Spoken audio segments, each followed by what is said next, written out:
here? Just hanging out. What are you doing in my car? I was just about to take a drive up to Higgins and see some of the progress that the city's been making. Do you wanna hop in? Sounds good to me, but I'm driving. Sorry, no offense, but... I mean, Chris gave me your keys, but all right. Get over here. Excellent. So now, let's go to the... Let's go to the main event. The main event, the main attraction. So we have the beautiful new Higgins Middle School. It opened up this school year, this past September. $92 million investment in our city. We were able to get 56% of it was reimbursed by the Massachusetts School Building Authority. I went to the old middle school years ago, but there's almost nuances of that kind of same feel of like the mall areas, everybody call it, with all these trees, and it always looked clean and welcoming, and I get that same vibe from here. The old school was just one level and was just sprawling one floor. Right. And it was just very energy inefficient. But this new building, we're saving hundreds of thousands of dollars a year on energy costs. Wow. Because it's a much more efficient building. Sign me up. And this year was difficult, not only opening up the new school, but there was still a great deal of construction work taking place because we were building the new fields. Right. And this is going to be a spot of just a beautiful sports complex. All right, it looks great. Yeah, it really does. The football goal posts are up, and they've already started to seed grass and everything. And this is just going to be another terrific addition. This actually was named, we've named the fields. We're going to be doing a ceremony probably in a couple of months. We named the fields in honor of firefighter Jim Rice. Oh, that's great. Yep, that's really nice. We're honoring him, naming these fields after him. But this will be a full football field. There's going to be another field that will be a multi-sport field hockey, soccer, lacrosse. And then there's another field in the back there that's already being utilized. That's another multi-sport field. In addition, we're going to have a girls softball field here as well. Yeah, that's really exciting. I mean, looking at this project, it's really cool to see how far the Higgins has come. And I'm excited for the kids who get to use it. And then there's that feeling of dread of they're going to have to run the mile around that field. So much is going on, so much talent in the city with our children, so many people that care, the teachers here, the administrators, and now they have a facility that is just going to, I think, just continue to even just raise the level of work that's taking place there now. So that's exciting. You want to head upstairs and see the second floor? Check out the upstairs. All right.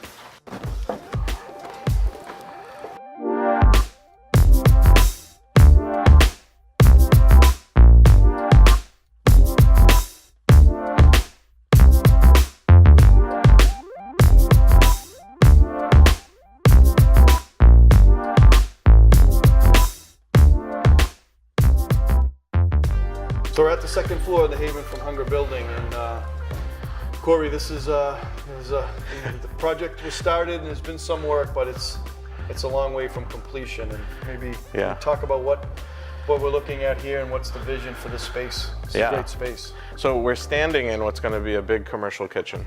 And something that's good about Citizens is we do have experience doing this. We've raised multi-millions of dollars for our building renovations at In Transition and in between. So I think we can definitely accomplish this.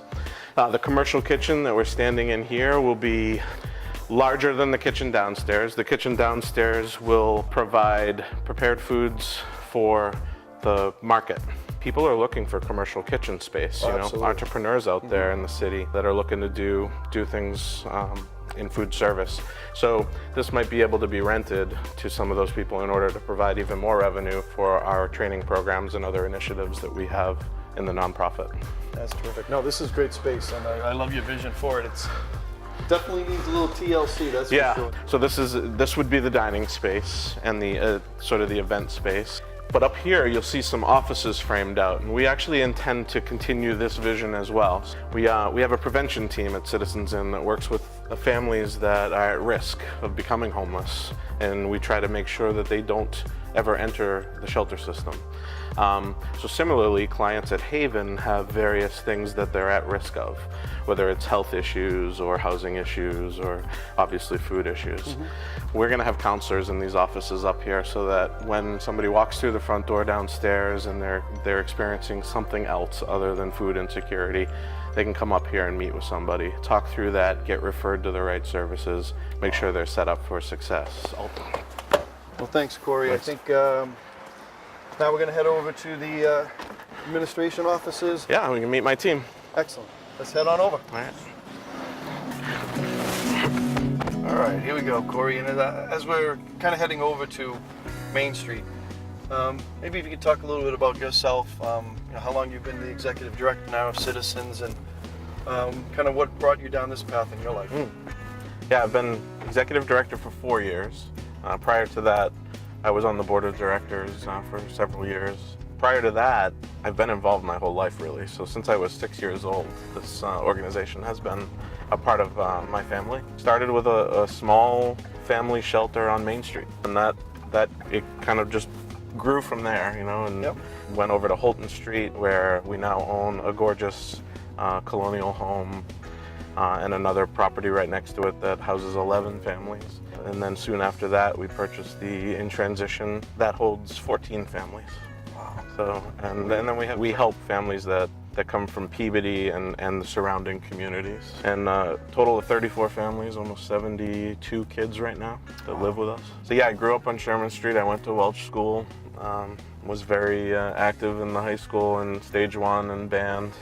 I think I saw you from the stands in band as a drum major while you were playing on the field. Well, we're doing this, the carpool here, and I know James Corden has a carpool karaoke now. Yeah. I made it very clear that I would not be singing, but you're somebody that actually could sing, and you're a damn good singer. What do we got on the radio right now? I don't know that song.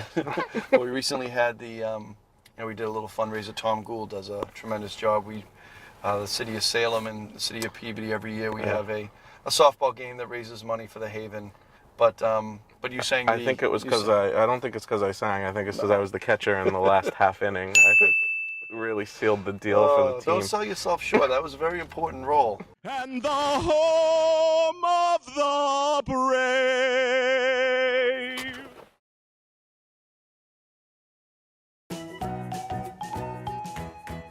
Daddy, I think I have a joke. Oh, you do? All right, Avery. What do you have for us? What do you call a bear with no teeth? What do you call a bear with no teeth? I don't know. What? Gummy bear. Good job, bub.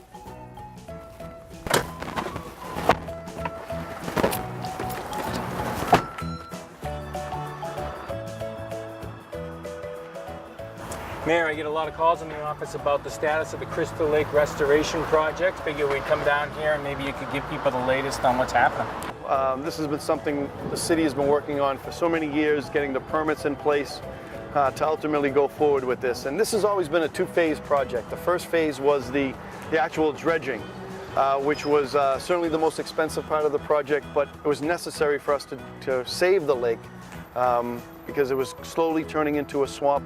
In fact, last year at this time, before we did the dredging, you could have walked right across it. A lot of people have asked me about the logs and things that are in the middle, and that's a good question. I remember that was one of the questions I asked. Hey, what are these logs doing here? But those logs are put there specifically to help for kind of breeding grounds for fish and tadpoles, and so we need those breeding grounds. So those are specifically put at different points around the lake, and that's just to help with the habitat and the environment. And during the spring, this upcoming spring, this area here will be filled in with picnic areas, and it will be a spot we're going to have a couple of gazebos, and then there'll be a couple of docks for fishing and for paddle boats.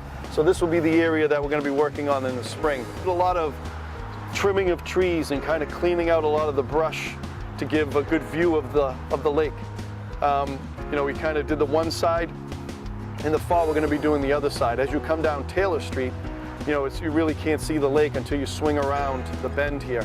But we're going to be clearing a lot of that brush, trimming the trees over in that area so that the whole pond, you'll have a beautiful view of it. And we want everybody to see the great work that takes place here. And that water fountain right in the middle, I can't wait to see that. Next year at this time, there'll be beautiful docks and picnic areas. There'll be people paddle boating. And this is just going to look just like a healthy, natural environment and the warm family environment that we always envisioned. And just really excited about this.